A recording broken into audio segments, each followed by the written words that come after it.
ഏറ്റവും വലിയ നമ്മൾ ആഗ്രഹിക്കുന്ന പൈസ ഉണ്ടാക്കാനുള്ള ഒരു മാർഗം അതുകൂടെ ഇൻഷാ അല്ലാഹ് ഞാൻ പറഞ്ഞുതരാം. അതാണല്ലോ നമ്മുടെ വലുത്. പൈസ ഉണ്ടാക്കണം, ഉണ്ണണം, ഉറങ്ങണം, ഉണ്ണി ഉണ്ടാക്കണം. ഈ ചിന്തയല്ലാതെ വേറെ ഒന്നുമില്ല. അങ്ങനെയല്ലേ? ഉണ്ണണം, ഉറങ്ങണം, ഉണ്ണി ഉണ്ടാക്കണം. എന്റെ പ്രിയപ്പെട്ട സഹോദരങ്ങളെ, പൈസ ഉണ്ടാക്കാനുള്ള ഏറ്റവും നല്ലൊരു മാർഗം മഹാനായ ഇബ്നു മസ്ഊദ് റളിയല്ലാഹു അൻഹു പറഞ്ഞു തന്നിട്ടുണ്ട്. അത് നമുക്ക് മനസ്സിലാക്കാം. അതിനു മുമ്പായി ഈ പണ്ഡിതനോട്, ഇബ്നു മസ്ഊദിനോട് ഒരാൾ ചോദിച്ചു, എന്ന പരിശുദ്ധ ഖുർആനിൽ പ്രതീക്ഷയ്ക്ക് വകയുള്ള വല്ല ആയത്തുണ്ടോ? നമ്മളൊക്കെ നിന്നു പോകുന്ന ഈ ഒരു ആയത്തുള്ളത് കൊണ്ടാ. ഏതായത്താ? പ്രതീക്ഷയ്ക്ക് വകയുള്ള ഏതെങ്കിലും ഒരു ആയത്തുണ്ടോ? നമുക്ക് ആജ്ഞാവാക്യം, കൽപ്പനാവാക്യം, സാരസമ്പുട്ടമായ വാക്യം, ഏറ്റവും മഹത്വമുള്ള ആയത്ത്, ഇതൊക്കെ കേട്ടപ്പോ പടച്ചോനെ എന്താ ചെയ്യാ, നമ്മളൊക്കെ ഇനി എന്താ ചെയ്യാ? എങ്കിലും വല്ല പ്രതീക്ഷയ്ക്ക് വകയുള്ള ആയത്ത് വല്ലതുകൊണ്ടോ? ഇബ്നു മസ്ഊദ് തങ്ങൾ പറഞ്ഞു, ഉണ്ട്. ഏറ്റവും പ്രതീക്ഷയ്ക്ക് വകയുള്ള ആയത്ത് അല്ലാഹ് പറയുകയാണ്, ഖുൽ യാ ഇബാദിയല്ലദീന അസ്റഫൂ അലാ അൻഫുസിഹിം ലാ തഖ്നതൂ മിർ റഹ്മത്തില്ലാഹ് ഇന്നല്ലാഹ യഗ്ഫിറു ദുനൂബ ജമീആ. അല്ലാഹ് പറയുകയാണ്, യാ ഇബാദി, എന്റെ ദാസന്മാര്. ഇവിടെ ചിന്തിക്കേണ്ട വിഷയം ഞാനൊന്ന് പറഞ്ഞോട്ടെ. യാ ഇബാദി, എന്റെ ദാസന്മാരെ, എന്റെ ദാസന്മാരെ, എന്റെ ദാസന്മാരെ, എന്റെ ദാസന്മാരെ. അല്ലാഹ് വിളിക്കുന്ന വിളി എത്ര മനോഹരമാ! അല്ലാഹുവിന്റെ വിളി എത്രയോ മനോഹരമാണ്. ഈ അബ്ദ് എന്ന വാക്കിന്റെ മഹത്വം നിങ്ങൾക്കറിയോ? അല്ലാഹുവിന്റെ റസൂലിന് ഏറ്റവും വലിയ അനുഗ്രഹം അല്ലാഹ് കൊടുത്തതിൽ രണ്ടെണ്ണമുണ്ട്. അല്ലാഹ് കൊടുത്ത അനുഗ്രഹങ്ങളിൽ ഏറ്റവും വലിയ രണ്ട് അനുഗ്രഹം, ഒന്ന് ഖുർആൻ, മറ്റൊന്ന് ഇസ്രാ മിഅ്റാജ്. ഇസ്രാ മിഅ്റാജും ഖുർആനും. ഈ ഇസ്രാ മിഅ്റാജിനെ പറ്റി അല്ലാഹു ഖുർആനിലൂടെ പറഞ്ഞത് എന്ത് വാക്കും കൊണ്ടാ? സുബ്ഹാനല്ലദി അസ്റാ ബി അബ്ദിഹി. അവന്റെ അടിമയുമായിട്ട് അല്ലാഹു തആല രാപ്രയാണം നടത്തി. രണ്ടാമത് ഏറ്റവും വലിയ അനുഗ്രഹം ഖുർആനാണ്. ഈ ഖുർആൻ അല്ലാഹു തആല കൊടുത്തതിനെ പറ്റി ഖുർആൻ പറഞ്ഞത് എന്താ? അൽഹംദുലില്ലാഹില്ലദി അൻസല അലാ അബ്ദിഹിൽ കിതാബ്. അബ്ദ്, അല്ലാഹുവിന്റെ റസൂലിന് ഏറ്റവും ഇഷ്ടപ്പെട്ട ഒരു വാക്ക് അബ്ദാണ്. റസൂൽ എന്ന് പറയുന്നതിനേക്കാൾ, നബി എന്ന് പറയുന്നതിനേക്കാൾ, ലോകത്തിന്റെ നേതാവെന്ന് പറയുന്നതിനേക്കാൾ റസൂലുള്ളാഹിക്ക് ഏറ്റവും ഇഷ്ടം ഒരു അടിമ എന്ന് പറയുന്നതാണ്. നമ്മളൊക്കെ ആണെങ്കിലോ സഹോദരങ്ങളെ ഒന്ന് ആലോചിച്ച് നോക്കി. നമ്മളൊക്കെ ആണെങ്കിലോ നമുക്ക് ചെയ്യുന്ന, ഒരാൾ നിസ്കരിച്ചുകൊണ്ട് നിൽക്കുകയാണ്. ആ നിസ്കരിച്ചുകൊണ്ട് നിൽക്കുന്നതിന്റെ അടുത്ത് മറ്റൊരാൾ ഇരുന്ന് ഖുർആൻ ഓതുന്നു. മൂന്നാമൻ ഹൗളിൽ നിന്ന് ഒതുവെടുത്തോണ്ട് വരുന്നു. ഒതുവെടുത്തോണ്ട് വന്ന ആള് പള്ളിക്കകത്ത് കയറിയിട്ട് പറഞ്ഞു, ഓ, ഇയാൾ എപ്പോഴും നിസ്കാരമാണല്ലോ. മറ്റോ നിസ്കരിച്ചോണ്ട് നിൽക്കാൻ, ഇയാളെ എപ്പോഴും നോക്കിയാലും നിസ്കാരമാണല്ലോ. അപ്പൊ ഖുർആൻ ഓതിക്കൊണ്ടിരുന്നയാള് ഖുർആൻ മടക്കിയിട്ട് പറഞ്ഞു, ശരിയാണ്, ഞാനും ഇയാളെ കാണുമ്പോ ഒക്കെ നിസ്കാരം തന്നെയാ എന്ന് പറഞ്ഞു. അപ്പൊ രണ്ടുപേരും തന്നെ പുകഴ്ത്തി പറഞ്ഞ കണ്ടപ്പോ അയാൾ പെട്ടെന്ന് കൈ അഴിച്ചിട്ട് പറഞ്ഞു, പിന്നെ എനിക്കിന്ന് സുന്നത്ത് നോമ്പും കൂടെ ഉണ്ട്, എനിക്ക് നോമ്പും ഉണ്ടെന്ന്. അപ്പൊ രണ്ടുപേരെ തന്നെ പുകഴ്ത്തി പറഞ്ഞപ്പോ തനിക്കുള്ള ഗുണങ്ങളൊക്കെ പുറത്തോട്ട് ഛർദിക്കുന്ന ഒരു സ്വഭാവമാണ് നമുക്കുള്ളത്. അല്ലേ സഹോദരങ്ങള്? നമ്മൾ എവിടെ പോയാലും നമ്മൾ വലുതാകണമെന്നുള്ള ചിന്തയാണ്.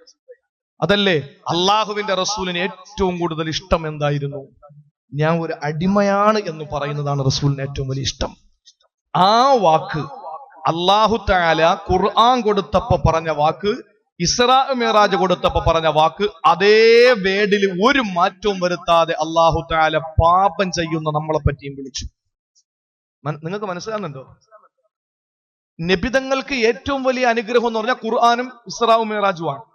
ഈ ഇസ്രാ മിഅ്റാജും ഖുർആനും അല്ലാഹ് കൊടുക്കുമ്പോൾ അത് ഖുർആനിലൂടെ പറയുന്ന ഏറ്റവും ഇഷ്ടപ്പെട്ട ഒരു വാക്കുണ്ടാകണം. നമ്മളിപ്പോ 50 കൊല്ലം ജോലി നോക്കി അദ്ദേഹത്തിന് നമ്മൾ എന്തെല്ലാം പറഞ്ഞു.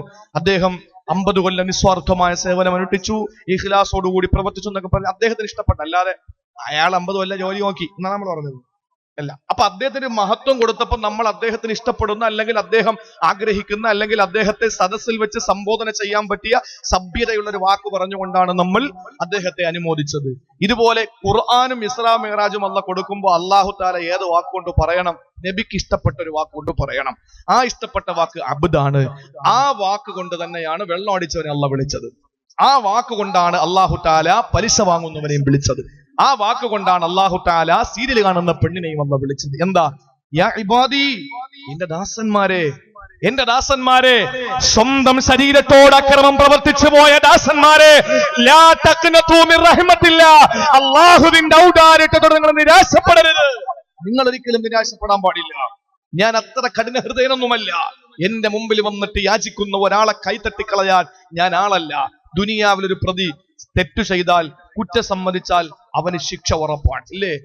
ഒരാളെ കുത്തിമലത്തിയിട്ട് കത്തിയും കൊണ്ട് കോടതി ചെന്നിട്ട് പറയുന്നു ഞാൻ അവനെ കുത്തിയെന്ന് പറഞ്ഞാൽ അവൻ അപ്പോഴെ പിടിച്ച് സെല്ലിലടക്കുകയാണ്. അതേസമയം റബ്ബിന്റെ മുമ്പിൽ ഒരാൾ തെറ്റേറ്റു പറഞ്ഞാൽ അവന് രക്ഷ ഉറപ്പാണ്. അതാണ് അള്ളാഹുവും കുട്ടിത്തമ്പുരാക്കന്മാരും തമ്മിലുള്ള വ്യത്യാസം. രാജ്യത്തെ അല്ലെങ്കിൽ ഈ കോടതി ഇരിക്കുന്ന ആളുകൾ, ഞാൻ കോടതിയെ കുറ്റം പറയുന്നല്ല, കുറ്റം പറയേണ്ട വിഷയങ്ങൾ പറയുമ്പോൾ നമ്മൾ പറയേണ്ടി വരും. മുസ്തഫ കമാൽ പാഷ എന്ന് പറയുന്ന അദ്ദേഹം ചില കാര്യങ്ങൾ പറഞ്ഞു. ഒരു പെണ്ണിന് 4 കെട്ടിയവനായ എന്താ കുഴപ്പമൊന്ന്? ഞാൻ പറയുന്നു, നിങ്ങൾക്കറിയോ പാഞ്ചാലിയുടെ കഥ? ഇന്നലെ ശബ്ദം കേട്ട ഹൈന്ദവരൊക്കെ ഇവിടെ ഇരിപ്പുണ്ട്. മഹാഭാരതത്തിലെ രാമായണത്തിലൊക്കെ കഥ പറയുന്നുണ്ട്. എന്ത് കഥയാണ്? പഞ്ചപാണ്ഡവന്മാരെ സ്വീകരിച്ച പാഞ്ചാലി എന്ന് പറയുന്ന പെണ്ണിന്റെ കഥ പറയുന്നുണ്ട് രാമായണത്തിൽ. എന്താണ്? ആ പെണ്ണ് 5 ഭർത്താക്കന്മാരെ സ്വീകരിച്ചു, പഞ്ചപാണ്ഡവന്മാരെ. അവൾക്ക് പേരിട്ടു പാഞ്ചാലി. പക്ഷെ ഒരു നിബന്ധന വെച്ചു. ഒരു ഭർത്താവിനോട് പറഞ്ഞു 12 വർഷം എന്റെ അടുത്ത്, 12 മാസം എന്റെ അടുത്ത് വരാൻ പാടില്ല, 2.5 മാസം എന്റെ അടുത്ത് കഴിയണം. അടുത്ത ഭർത്താവിന്റെ പറഞ്ഞു 2.5 മാസം എന്റെ കൂടെ കഴിയണം. അങ്ങനെ ഓഹരി ചെയ്തു കൊടുത്തു. പക്ഷേ യുധിഷ്ഠിരൻ എന്ന് പറയുന്ന ഭർത്താവുമൊത്ത് ശയന റൂമിൽ കിടക്കുമ്പോൾ അർജുനൻ എന്ന മറ്റൊരു ഭർത്താവ് കയറി വന്നു, നിയമം തെറ്റിച്ചു. പാഞ്ചാലി അർജുനോട് പറഞ്ഞു ഇതിന് നിനക്ക് ശിക്ഷയില്ലാതെ മറ്റൊന്നുമില്ല, അതുകൊണ്ട് 12 വർഷം നീ വനവാസത്തിന് പൊക്കോളാൻ പറഞ്ഞു. 12 വർഷം വനവാസത്തിന് പൊക്കോളാൻ പറഞ്ഞു. ഇല്ലെങ്കിൽ പറയട്ടെ, ഹൈന്ദവ സഹോദരനെ ശബ്ദം ശ്രവിക്കാണല്ലോ, അവര് ശബ്ദം ശ്രവിക്കാണല്ലോ. ഒരു പെണ്ണിന് 1-ലധികം ഭർത്താക്കന്മാരുണ്ടായി പോയാൽ എന്റെ പ്രിയപ്പെട്ടവരെ കാട്ടിൽ കയറി മൃഗങ്ങൾ പിടിച്ച് നമ്മളെ തിന്നുകളയും. അള്ളാഹു നമ്മളെ കാത്തിരക്ഷിക്കട്ടെ. അതിന് വിവരമുള്ള ആലിമ്യങ്ങളുടെ അടുത്ത് ചോദിക്കണം. അതിനാ പണ്ഡിതന്മാരുള്ളത്. ഒരു നാട്ടിൽ ഒരു വിഷയം വരുമ്പോൾ ആ വിഷയത്തിൽ എന്താണ് അഫ്ളലുൽ ഇൽമി ഇൽമുൽ ഹാൽ, നമുക്ക് ഇപ്പൊ വേണ്ടത് എന്താണ്? ഞാനിപ്പോ വലിയൊരു പ്രസംഗം അങ്ങോട്ട് നടത്തിയിട്ട് ഞാൻ നിങ്ങളെ കാര്യം പറയുമ്പോൾ എനിക്ക് വേണ്ട സാമാന്യ ബോധം, സാമാന്യ വിവരം, സാമാന്യ മര്യാദ എന്ന് പറയുന്നത് നിങ്ങൾ ഇങ്ങനെ ടൈം നോക്കുന്നു, നിങ്ങൾ കോട്ടുവാ വിടുന്നു, ഉറങ്ങിത്തട്ടുന്നു, ഇങ്ങനെയൊക്കെ കണ്ടാൽ ഞാൻ ഇവിടെ നിന്ന് ആയത്തോതിക്കൊണ്ടിരിക്കലല്ല. അഫ്ളലുൽ ഇൽമി ഇൽമുൽ ഹാൽ, അപ്പോഴുള്ള ഞാൻ പഠിക്കേണ്ട ഏറ്റവും വലിയ ഇൽമ എന്ന് പറഞ്ഞാൽ പ്രസംഗം നിർത്തുക, നിങ്ങളെ പറഞ്ഞു വിടുക. അതല്ലേ വേണ്ടത്. സാമാന്യ ബോധം നമുക്കുണ്ടാകണം, ഒരു മര്യാദ നമുക്കുണ്ടാകണം. അതല്ലേ നമുക്ക് വേണ്ടത്. ഒരു മഹാന്റെ കഥ പറയുന്നുണ്ട്. അദ്ദേഹം ഒരാളെ പറ്റി ഉദാഹരണം പറയുന്നുണ്ട്. ഈ കടത്തു വള്ളത്തിൽ യാത്ര ചെയ്യുന്ന ഒരാള്, അയാള് വള്ളത്തിൽ കയറി, ഇങ്ങനെ പാവപ്പെട്ട ഒരു മനുഷ്യനാണ്. ആ മനുഷ്യൻ ഇങ്ങനെ ഒരു കള്ളി മുണ്ടൊക്കെ എടുത്ത്, ഒരു ബനീനൊക്കെ ഇട്ട്, ഒരു തോറത്ത് തലയിൽ കെട്ടിയിട്ട്, ഒരു മുറി ബീഡിയൊക്കെ വലിച്ചിട്ട് ഇങ്ങനെ തുഴഞ്ഞുകൊണ്ട് പോവാൻ. അപ്പൊ സൂട്ടും കോട്ടൊക്കെ ഇട്ട വലിയ ഒരു വിദ്യാഭ്യാസമുള്ള ഒരാള് ഇതിനകത്ത് കയറിയിട്ട് കുറെ ദൂരം അങ്ങോട്ട് ചെന്നപ്പോ എവന്റെ ഈ ലുക്ക് കണ്ടപ്പോ, എവന്റെ ഈ കോലം കണ്ടപ്പോ ഈ കയറിയ ഉദ്യോഗസ്ഥൻ ചോദിച്ചു, നിങ്ങൾക്ക് ബയോളജി അറിയൂ? അപ്പൊ അയാൾ പറഞ്ഞു എനിക്ക് അറിഞ്ഞൂടാ. അപ്പൊ നിങ്ങളുടെ ജീവിതത്തിന്റെ കാൽഭാഗം നഷ്ടപ്പെട്ടിരിക്കാൻ. അയാള് പറഞ്ഞു ബാക്കി 3/4 ഞാൻ എങ്ങനെയും തുഴഞ്ഞ് ജീവിച്ചോളാം, ഒന്ന് മിണ്ടാതിരുന്നാ മതി. പകുതി എത്തി, കുറെ അങ്ങ് ചെന്നു. ആ സമയത്ത് വീണ്ടും ഇയാളുടെ ഈ ലുക്ക് കണ്ടിട്ട് ഇയാൾക്ക് രസിക്കുന്നില്ല. ഇയാളെ ചോദിച്ചു നിങ്ങൾക്ക് ആസ്ട്രോളജി അറിയോ? അയാൾ പറഞ്ഞു അറിഞ്ഞൂടാ. ജീവിതത്തിന്റെ പകുതിയും പോയിരിക്കാൻ. അയാൾ പറഞ്ഞു ബാക്കി പകുതി ഉണ്ടല്ലോ, ഞാൻ സന്തോഷത്തോടെ ജീവിച്ചോളാം. അങ്ങനെ ഓരോ ഓളജികളെ പറ്റി ചോദിച്ചപ്പോ അയാൾക്ക് അറിഞ്ഞൂടാന്ന് പറഞ്ഞു. ഇതിനിടയിൽ വലിയ കാറ്റടിച്ചു, വലിയ കാറ്റ്, കൊടുങ്കാറ്റടിച്ചു. ഈ ഇരിക്കുന്ന ഉദ്യോഗസ്ഥൻ പെട്ടെന്ന് ടൈ പിടിക്കും, പെട്ടെന്ന് ബാഗിൽ പിടിക്കും, പെട്ടെന്ന് മൊബൈലിൽ പിടിക്കും, പെട്ടെന്ന് അയാള് വള്ളത്തിൽ പിടിക്കും. ആകെ ഒരു വെപ്രാളം. ഒരു കൂസലും ഇല്ലാതെ തുഴഞ്ഞോണ്ട് നിൽക്കുന്നയാള്, അയാൾക്ക് ഒരു പ്രശ്നവും ഇല്ല. അയാൾ ചോദിച്ചു നിനക്ക് നീന്തോളജി അറിയോ? അയാൾ അറിഞ്ഞൂടാ. എന്നാ ജീവിതത്തിന്റെ മുഴുവൻ ഇപ്പൊ അങ്ങ് പോവാ. രക്ഷയില്ല. എന്റെ പ്രിയപ്പെട്ട സഹോദരങ്ങളെ, നമുക്ക് ആവശ്യം സാമാന്യ വിവരമാണ്. അത് നമ്മൾ മനസ്സിലാക്കുക. അതുകൊണ്ട് അള്ളാഹു വിളിക്കുകയാണ് എന്റെ അടിമകളെ, എന്റെ അടിമകളെ, എന്റെ ദാസന്മാരെ. അള്ളാഹു ഇത്ര മനോഹരമായിട്ട് വിളിക്കുന്ന വേറെ ഏത് വാക്കാണ്? അള്ളാഹു തെറ്റ് ചെയ്യുന്നവരെയും വിളിച്ചു യാ ഇബാദി, എന്റെ ദാസന്മാരെ, എന്റെ മക്കളെ. എങ്ങനെയാണോ ആ രീതിയിൽ അള്ളാഹ് വിളിച്ചിട്ട് പറഞ്ഞു നിങ്ങൾ നിരാശപ്പെടണ്ട, ഞാൻ പാപം പുറത്തു തരാം, ഞാൻ നിങ്ങൾക്ക് പുറത്തു തരാം. പക്ഷെ ഒരു നിബന്ധനയുണ്ട്. എന്താണെന്നറിയോ? എന്താ നിബന്ധന? 1, ചെയ്തുകൊണ്ടിരിക്കുന്നത് അവസാനിപ്പിക്കുക, പിന്നെ ചെയ്യരുത്. 2, ചെയ്തതിൽ ഒരു ഖേദം നമുക്കുണ്ടാവുക, പടച്ചോനെ ചെയ്തു പോയല്ലോ. 3, ഇനി മേലാ തിരിച്ചാ തെറ്റിലേക്ക് മടങ്ങാതിരിക്കുക. ഇത് അള്ളാഹുമായി ബന്ധപ്പെട്ടതാണെങ്കിൽ. ഇനി ജനങ്ങളുമായിട്ട് ബന്ധപ്പെട്ടതാണെങ്കിൽ ഈ 3നോടൊപ്പം തന്നെ ഒന്നുകൂടെ ഉണ്ട്. ജനങ്ങളെ വാതോരാതെ പരദൂഷണം പറഞ്ഞു, ഏഷണി പറഞ്ഞു, അവനെ കുഴപ്പത്തിൽ ചാടിച്ചു, അവനെ ചീത്ത വിളിച്ചു, അവനെ മർദ്ദിച്ചു, അവന്റെ അതിര് തോണ്ടി, അവന്റെ പൈസ അടിച്ചു മാറ്റി, അവനെ എല്ലാ രീതിയിലും ഉപദ്രവിച്ചിട്ട് നേരെ റബ്ബിന്റെ മുമ്പിൽ കൈ ഇങ്ങനെ ഉയർത്തി വെച്ചിട്ട് അല്ലാ അല്ലാ അല്ലാ എന്ന് വിളിച്ചാൽ പടച്ചോൻ പുറത്തു വരൂല. നീ അവിടെ നിന്ന് എഴുന്നേറ്റ് അവന്റെ വീട്ടിൽ പോയി ആദ്യം അവനോട് പൊരുത്തം ചോദിച്ച് അവൻ നിനക്ക് മാപ്പ് തന്നാൽ അന്ന് പുറത്തു വരും. കേൾക്കണോ? ഒരു അമുസ്ലിം സഹോദരൻ തൊട്ടപ്പുറത്തെ വീട്ടുകാരനാണ്. നിന്റെ വീടിന്റെ ബാത്റൂമിന്റെ വെള്ളം എല്ലാം കൂടെ അവന്റെ മണ്ടയ്ക്ക്, അവൻ ഹിന്ദു അല്ലേ, കിടക്കട്ടെ എന്ന് പറഞ്ഞ് അടിച്ചങ്ങോട്ട് വെച്ചു കൊടുത്തു. എന്നിട്ട് നീ പള്ളിയിൽ പോയിരുന്ന് ഇങ്ങനെ തസ്ബീഹായിട്ട് മറിച്ച് നടക്കുകയാണ്. പൊന്നു മോനെ, നിന്റെ തസ്ബീഹ് കളഞ്ഞിട്ട് നീ ആദ്യം പോയിട്ട് ആ വെള്ളം തിരിച്ചു വിട്ടിട്ട് അവരുടെ അടുത്ത് പൊരുത്തം ചോദിക്ക്. സംഭവിച്ചു പോയി. അവിടെ ഇസ്ലാം ഒരിക്കലും മതത്തിന്റെ അതിർവരമ്പുകൾ അവിടെ വരച്ചു കാണിച്ചിട്ടില്ല. ഒരു മുസ്ലിമിനെ സംബന്ധിച്ചിടത്തോളം, എന്റെ പ്രിയപ്പെട്ട സഹോദരങ്ങളെ, എല്ലാവർക്കും പരലോകം ഉണ്ടെന്നല്ലേ വിശ്വസിക്കുക, അല്ലേ? നമ്മൾ മാത്രമാണോ? ഇവിടെ ക്രിസ്ത്യാനികളുണ്ടോ? ഉണ്ടോ? ക്രിസ്ത്യൻ പള്ളിയുണ്ടോ? ഒരു 10 കിലോമീറ്ററിന്റെ ഉള്ളിലുണ്ടോ? ഉണ്ട്. ക്രിസ്ത്യാനികളുടെ പള്ളികളിൽ നിങ്ങൾ കേട്ടിട്ടുണ്ടോ? നമുക്ക് മാത്രമാണോ സ്വർഗമുള്ളത്? നമുക്ക് മാത്രമാണോ? അല്ല. നമ്മൾ മാത്രമല്ല സ്വർഗത്തിൽ വിശ്വസിക്കുക. അമുസ്ലിം സഹോദരങ്ങൾ, ക്രൈസ്തവ സഹോദരങ്ങള് സൺഡേ സ്കൂളിലൊക്കെ നിങ്ങൾ നോക്ക്, അവരൊക്കെ പറയുന്നത് എന്താണ്? ഞായറാഴ്ചകളില് ക്രിസ്ത്യാനികള് പള്ളിയിലെ ഫാദറിന്റെ മുമ്പിൽ, വികാരി അച്ഛന്റെ മുമ്പിൽ ചെന്ന് കുരിശുമാല അണിഞ്ഞിട്ട് അവര് കുമ്പസാരം നടത്തിയിട്ട് അവർ പറയുന്നത് എന്താണ്? അവര് പ്രാർത്ഥിക്കുന്നത് എന്താണ്? പരലോകമുണ്ടെന്നല്ലേ അവര് പ്രാർത്ഥിക്കുന്നത്. അവർ പ്രാർത്ഥിക്കുന്ന പ്രാർത്ഥനാ വാചകങ്ങൾ എന്താണ്? എൻ സ്വദേശം ഇവിടെയല്ല, ഇവിടെ ഞാൻ പരദേശിവാസിയാണല്ലോ, അക്കരെയാണ് എന്റെ ശാശ്വത നാട്, അവിടെ എനിക്കൊരുക്കുന്ന ഭവനമുണ്ട്. അക്കരയ്ക്ക് യാത്ര ചെയ്യും സിയോൻ സഞ്ചാരി, ഓളങ്ങൾ കണ്ടു നീ ഭയപ്പെടേണ്ട, കാറ്റിനെയും കടലിനെയും നിയന്ത്രിപ്പാൻ ഒരുവൻ പടവിലുണ്ട്. അവർ പ്രാർത്ഥിക്കുന്നത് അങ്ങനെയാണ്. എല്ലാം കണ്ടുകൊണ്ടൊരു ദൈവം ഇരിപ്പുണ്ട്. ഇവിടെയല്ല എന്റെ ജീവിതം, അവിടെയാണ്. പ്രാർത്ഥന നമുക്ക് മാത്രമല്ല, അവരും പ്രാർത്ഥിക്കുന്നവരാ. പ്രാർത്ഥനയ്ക്കുത്തരം നൽകുന്നോനെ, നിന്റെ സന്നിധിയിൽ ഞാൻ വരുന്നേ. അവര് പറയുന്നതാണ്. അവര് പ്രാർത്ഥിക്കുന്നു. അവർക്കും പ്രാർത്ഥനയുണ്ട്, നമുക്കും പ്രാർത്ഥനയുണ്ട്. സ്വർഗം അവർക്കും ഉണ്ട്, നമുക്കുമുണ്ട്. അവര് പറയും, കേൾക്കണേ എന്റെ പ്രാർത്ഥന, നൽകണേ യാചന. അവര് പറയും, ഞങ്ങളുടെ ദുആ, ഞങ്ങളുടെ പ്രാർത്ഥന, യാചന ഒന്ന് സ്വീകരിക്കണേ എന്ന് പറഞ്ഞിട്ട് അവര് ദുആ ചെയ്യുമ്പോൾ നമ്മളും ദുആ ഇറക്കുന്നു. ഹൈന്ദവർ ഞാൻ ഇന്നലെ പറഞ്ഞതുപോലെ, ഓം സദോമാം സദ്ഗമയ തമസോമാം ജ്യോതിർഗമയ മൃത്യോമാം അമൃതം ഗമയ. എന്താ ഹൈന്ദവ സഹോദരങ്ങൾ കേൾക്കല്ലേ? ഓം സദോമാം സദ്ഗമയ തമസോമാം ജ്യോതിർഗമയ മൃത്യോമാം അമൃതം ഗമയ. ഓം ശാന്തി, ഓം ശാന്തി, ഓം ശാന്തി. ഓംകാര പ്രാർത്ഥന. അസത്യത്തിൽ നിന്ന് സത്യത്തിലേക്ക് ഞങ്ങളെ കൈപിടിച്ചു നിർത്തണേ ഈശ്വര. അധർമ്മത്തിൽ നിന്ന് ധർമ്മത്തിലേക്ക് ഞങ്ങളെ കൈപിടിച്ചു നിർത്തണേ ഈശ്വര. അനീതിയിൽ നിന്ന് നീതിയിലേക്ക്, ഇരുളിൽ നിന്ന് വെളിച്ചത്തിലേക്ക് ഞങ്ങളെ ഒന്ന് കൈപിടിച്ചു രക്ഷിക്കുക ഈശ്വര എന്ന് ഹൈന്ദവ സഹോദരങ്ങൾ ഓംകാര പ്രാർത്ഥനയിൽ അവർ പ്രാർത്ഥിക്കുമ്പോൾ, ക്രിസ്ത്യാനികൾ പ്രാർത്ഥിക്കുന്നു, സ്വർഗനാട്ടിലെ പ്രിയൻ തീർത്തിടും സ്വന്തം വീട്ടിൽ ചേർന്നിടുവാൻ മമകാന്തനെ ഒന്ന് കാണുക ദിനം കാത്തു പാത്തിടുന്നു എന്ന് പറഞ്ഞാൽ, ഞാൻ ദൈവത്തെ കാണാൻ വേണ്ടി ആഗ്രഹിച്ചിരിക്കാൻ.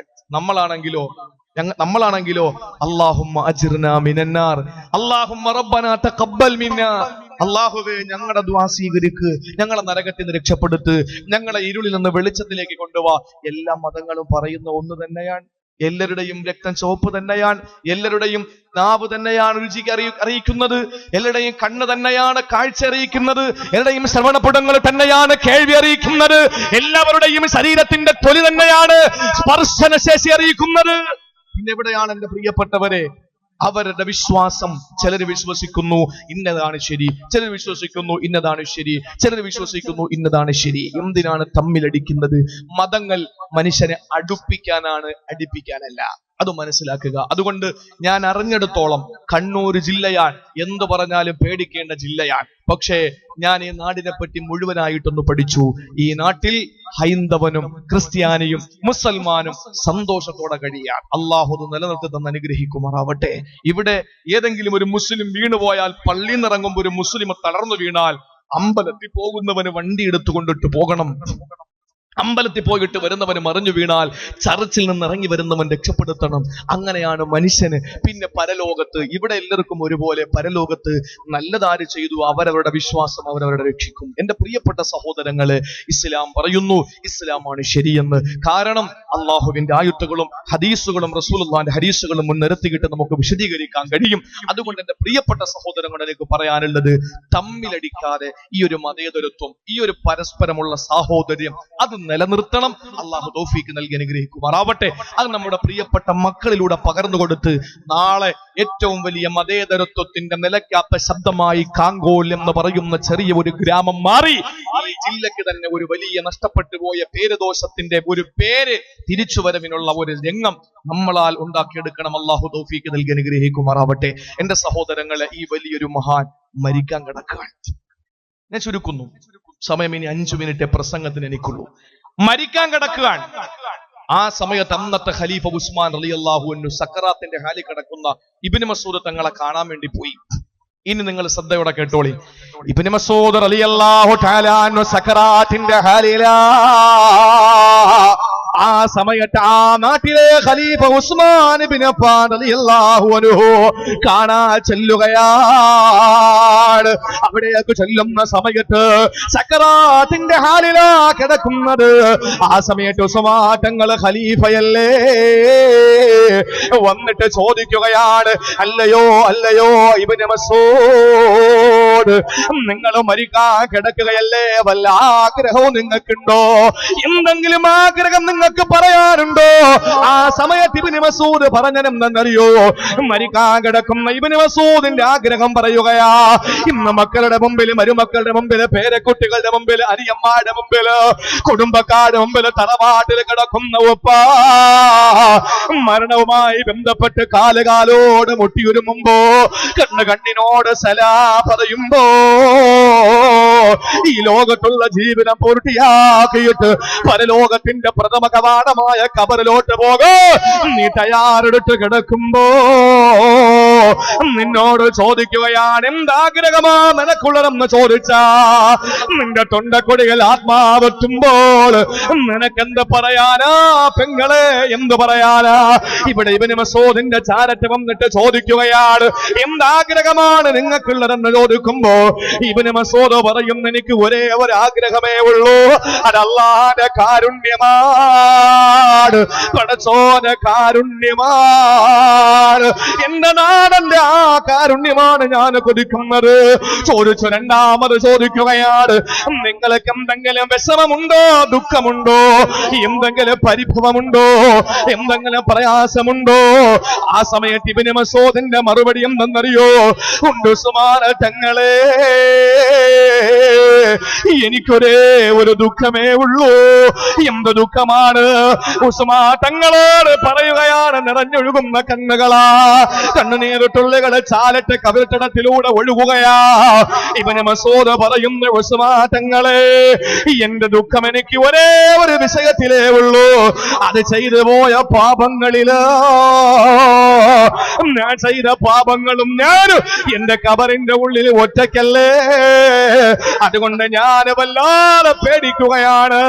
ആ സമയത്ത് ഉസ്മാൻ തങ്ങളുടെ കീശയിൽ കിടന്ന കുറച്ച് സ്വർണ്ണാഭരണം എടുത്ത് ഇബ്നു മസ്ഊദിന്റെ നേരെ നീട്ടിയിട്ട് ചോദിക്കുകയാണ്, ഇബ്നു മസ്ഊദ്, നിങ്ങൾ ഇന്നേ വരെ ബൈത്തുൽ മാലിൽ നിന്നും ഒന്നും പറ്റിയില്ലല്ലോ, നിങ്ങളൊന്നും ഇന്നേ വരെ സ്വീകരിച്ചില്ലല്ലോ, ഇന്ന് വരെ ഒരു നയാ പൈസ പോലും നിങ്ങൾ സ്വീകരിച്ചില്ലല്ലോ, അതുകൊണ്ട് ഇത് നിങ്ങൾക്ക് ഇരിക്കട്ടെ എന്ന് പറഞ്ഞപ്പോ ഇബ്നു മസ്ഊദ് പറയുകയാണ്, തൊണ്ട പൊട്ടിപ്പിടിച്ച് കഴുത്ത് പൊട്ടിപ്പിടിച്ചിട്ട് പറയുകയാണ്, ആത്മാവ് വിട പറയാനെടുത്തിരിക്കുന്നു, ഉസ്മാൻ തങ്ങളെ, എനിക്കെന്തിനാ എനിക്കെന്തിനാണ് പൈസ, എനിക്കെന്തിനാണ് പൈസ? പക്ഷേ കാങ്കോളിലെ മുസ്ലിമേ, നിനക്കത് പറയാൻ പറ്റുമോ? അല്ലാഹു പറഞ്ഞു, അൽഹാകുമുത്തകാസുർ, അൽഹാകുമുത്തകാസുർ, അൽഹാകുമുത്തകാസുർ. നിങ്ങളുടെ പെരുമ നടിക്കല്, നിങ്ങളുടെ പെരുമ പറയല്, നിങ്ങൾക്ക് അവിടെ സ്ഥാപനമുണ്ട്, എസ്റ്റേറ്റ് ഉണ്ട്, ബംഗ്ലാവ് ഉണ്ടെന്ന് പറയല് നിങ്ങളെ നശിപ്പിച്ചിരിക്കുകയാണ്. ഏതുവരെ നിങ്ങൾ പറയൂ,